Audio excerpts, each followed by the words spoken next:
Alright, so you want a bass knob on your PC similar to what like a car stereo would have, or at least an older car stereo that isn't some touchscreen nonsense.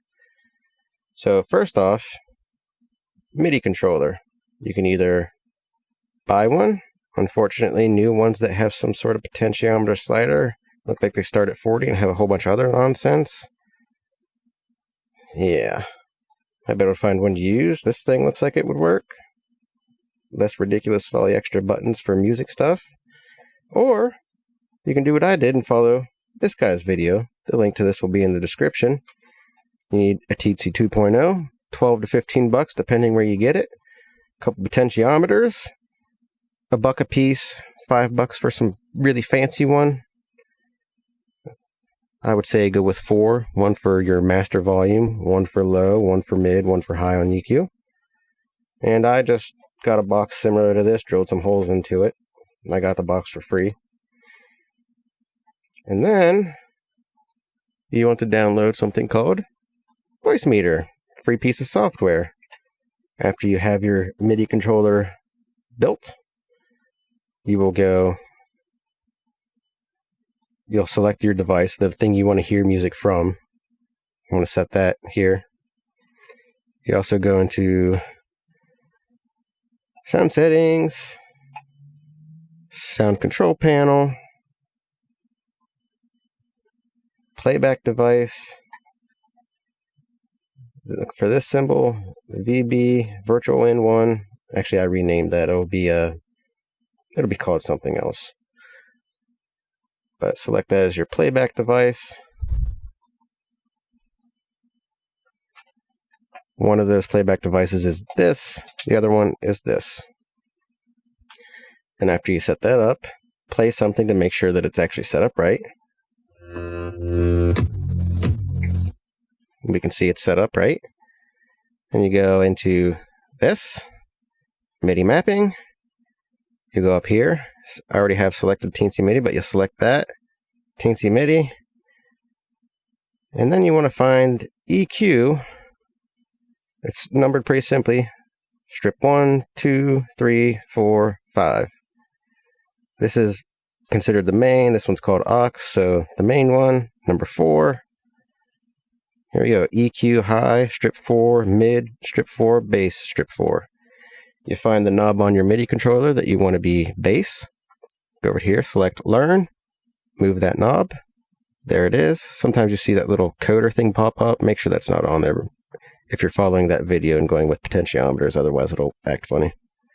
Then just deselect that. Find your knob for mid. Same thing. And then high. That's simple. Now you'll notice here, as I move the knobs, there we go. It's literally that simple. Now you can play your music. Stupid amount of bass. Go even drop everything else down if you just want the most bass. Or if you want just a little bit. There's a lot of times listening to music where I like to just cut the mids a little bit, boost the highs a little, and then the bass a fair bit.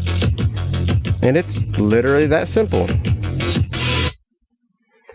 This will also work with the basic version of Voicemeeter that has less knobs and stuff going on. If that stuff would confuse you a little bit, you can just download the basic version. This is Voicemeeter Banana, just plain Voicemeeter. Just has one of these inputs instead of 2. But if you want to get even more fancy, and this part, if that's all you wanted, you can just stop here and ignore the rest of the video so you don't get confused. But if you want to get more fancy and fine-tune how your EQ is set up, then you can get Voicemeeter Banana and this program that I already did a video of called Cantabile. See, I have a fair bit of stuff set up here. See, this one needed to go here, that one here. Minimize that. Now when I play music,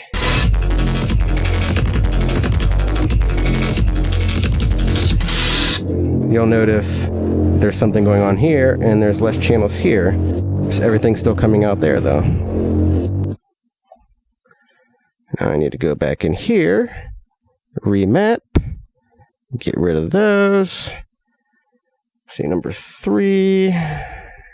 Gain fader strip 3. That would be my everything, basically. And bass, see, strip 5, master volume. No, strip 4, master volume. Gain virtual strip 4. That's my bass. And I'm not even worrying about the other stuff. Let's zero that out. Double clicking on anything on here brings it back to 0. And you can also just put the mouse over it and scroll up and down with the mouse wheel. And if you change the volume with something other than your MIDI controller, as soon as you bump it, it'll go right back to the next setting. So if you have it maxed out, drop it here, and then you go to turn it up a little bit, you'll get that. So just be aware of that. But now,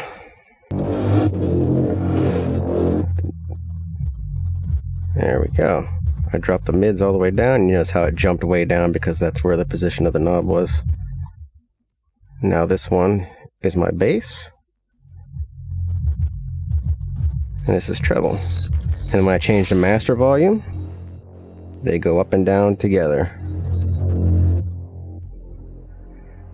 Now you may notice, or may not, that when it's just lows, it's a lot deeper. The cutoff frequency is much lower because you can't change the cutoff frequency for these knobs that are built in the voice meter.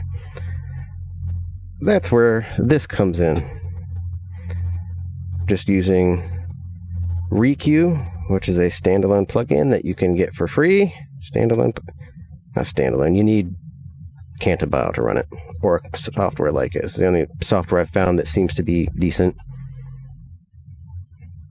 Plugin editor. And if you want, you can just copy the settings I have here.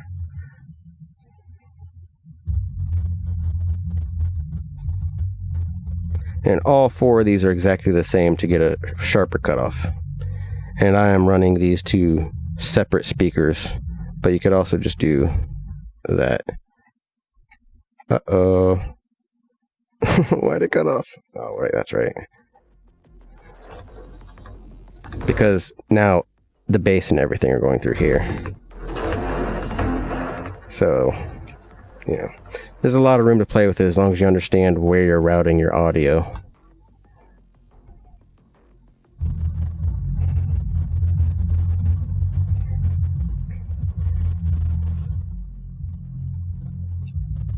It's fairly simple once you understand it. So if I cut that off, no treble. Just got to remember where you're routing things through multiple programs. And to even get the audio to go from here to Cantabile, system settings, you got to select the channels that you want to send out to be modified and then sent back. And you don't have to go straight out of this into Cantabile and then back to the same thing. I went out from here into Cantabile, then back into this one for a couple channels, just so I can get the MIDI control and still have separate controls for that, and have the EQ set up the way I want for the individual channels. From what I understand, the paid version of Cantabile, you can integrate MIDI controls into this, so you should be able to not use voice meter at all if you want to pay for that, but I don't want to pay for that, so I'm just using multiple pieces of software together to work around it. Anyway, hope this helps. Have a good one.